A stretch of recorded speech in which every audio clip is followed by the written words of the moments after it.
Welcome back to Phronesis. Can you believe it, Damilola? We've officially hit the 1 month mark. 1 month, wow.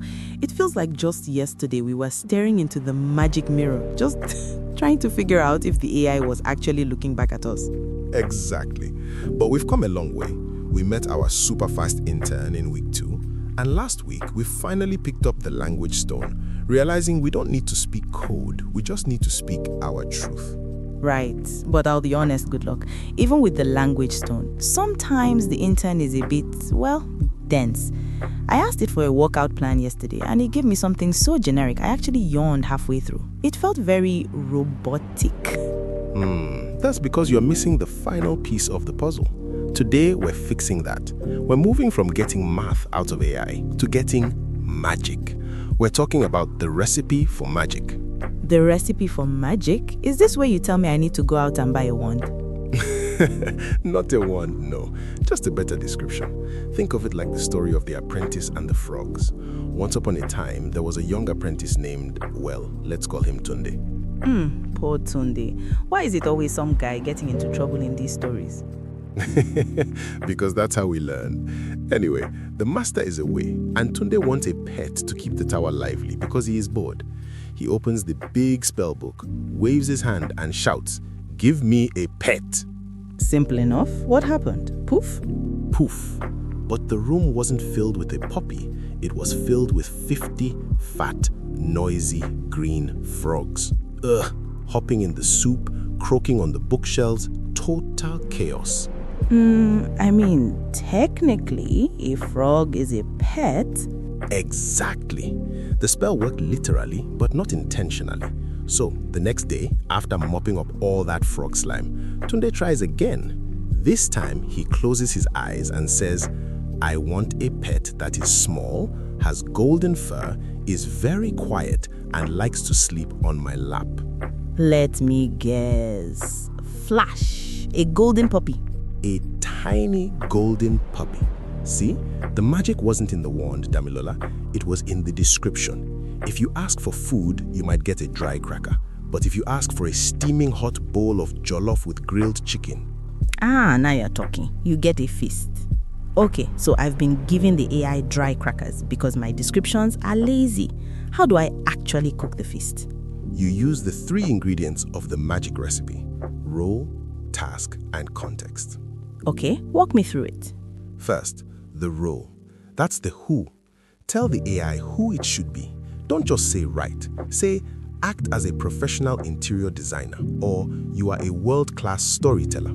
Okay, give it a personality. Got it. Exactly. Second, the task, the what. Be specific. Not just a post, but write a 200-word caption or give me a 5-day workout plan for someone who hates cardio. Hey, I feel targeted. And finally, the context, the how. This is the secret sauce. Who is this for? What's the vibe? Use a luxury tone or use local Nigerian slang to make it feel like home. So if I'm vague, the AI stays vague. Precisely.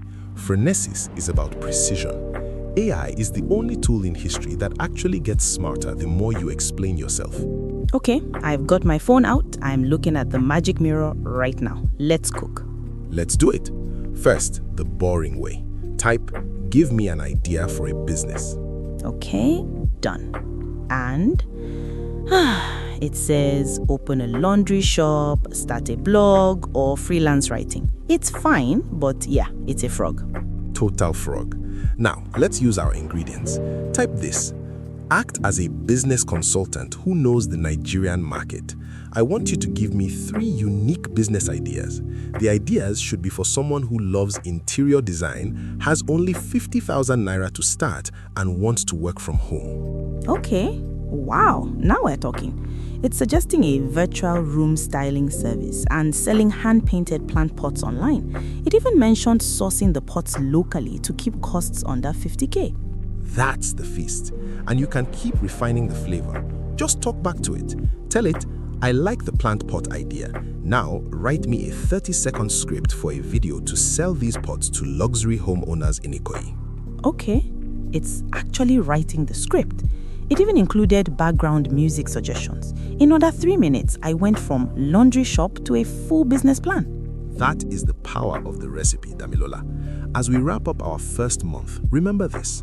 The quality of your life is often determined by the quality of the questions you ask. AI is a powerful listener, but it can only hear what we are brave enough to describe. Beautifully said. This week, don't settle for frogs. Every time you type, remember the who, the what, and the how. And what's on the menu for next month? Month 2 is all about home and creativity. We're going to meet the invisible decorator and see how AI can literally change the 4 walls around you. I'm ready. I'm Damilola. And I'm Goodluck Emmanuel. If you're looking to learn more, you can join our free community on Telegram, Phronesis AI Community. This is the Phronesis AI podcast. Stay specific, stay wise, and we'll see you in month 2.